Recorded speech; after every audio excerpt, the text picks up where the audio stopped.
গুলি লেগেছে ওটা আমরা জানতে পেরেছি। বাকি কে করেছে কি হয়েছিল ইনভেস্টিগেশনে তদন্ত সব। প্রাইমারি প্রথম দৃষ্টিয়া দেখে হচ্ছে এখানেই পিও আছে, ঘটনা এখানেই হয়েছে।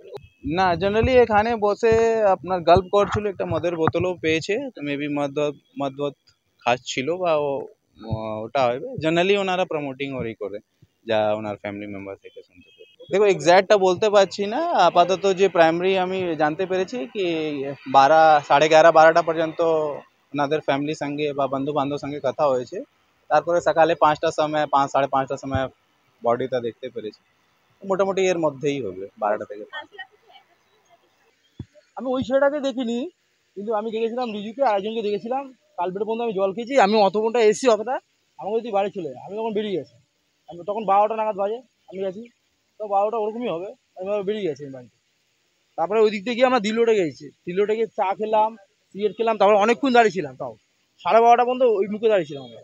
ওখানে দাঁড়িয়ে ভাইয়ের সাথে কথা বললাম, কথাবার্তা বলে তারপরে বললাম যা বাড়ি যাই আমি। তারপরে দেখি ওই দিক দিয়ে আমরা এখন বাইকটা ঘোরাচ্ছি, একটা ছেলেটার দিকে যাচ্ছে, ঠিক আছে, আমাকে জিজ্ঞাসা কী হয়েছে ভাই, ওদিকে রিটার্ন বেরিয়ে গেল, কোনো কথা বললো না। ওই যে ছেলেটাকে ধরেছে ওইদিকে থাকে, নামটা অভি অভি অভি, হ্যাঁ, ওর রিটার্ন বেরিয়ে গেল অভি। ওকে আমি জিজ্ঞাসা করলাম আমার কী হয়েছে ভাই, তখন ওটা 12টা সাড়ে 12টা নাগাদ হবে, তখন আমি সবাই বাড়ি যাচ্ছি। রিজু বন্ধুই হয়, সব একসাথেই থাকে, হ্যাঁ সব ভালো সম্পর্ক ছিল, তো সব ভালো একসাথে থাকে। এরা কি করতো একসাথে? এরা সব একসাথে পার্টি করতাম, আমরা পার্টি করতাম। হ্যাঁ হয়েছিল, হ্যাঁ একটা হয়েছিল, ওই দিল্লোটার হাইওয়েতে একটা জমি ভরাট হয়েছিল, ওই জমিটা নিয়ে একটা অনেক কিছু হয়েছিল, জমিটা শুনেছো তোমরা মনে হয়, জমিটা নিয়ে ওটা ওটা সুন্দর করছিল জায়গাটা কাজ, ওটা নিয়ে হতে পারে। এবার কি করে বলবো, দেখো সত্যি তো চারিদিকে আমাদের লেগে আছে। এর আগেও তো এই যে সুজয় সুশান্ত,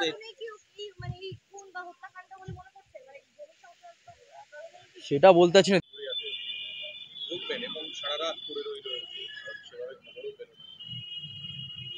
আমি বলি যে এটা অত্যন্ত দুঃখজনক ব্যাপার, বিশেষ করে যে ছেলেটি রিয়ান আমাদের দীর্ঘদিন দলীয় কর্মসূচির সঙ্গে যুক্ত রয়েছে, এবং আমাদের কাউন্সিলর যে বর্তমানে রয়েছে আমাদের দেবযানী, তার সঙ্গে দলীয় কাজে শুরু করছে। আমরা কখনো তার খারাপ কিছু পাইনি, কিন্তু যেইভাবে নৃশংসভাবে বাড়ির সামনে হত্যা করা হয়েছে,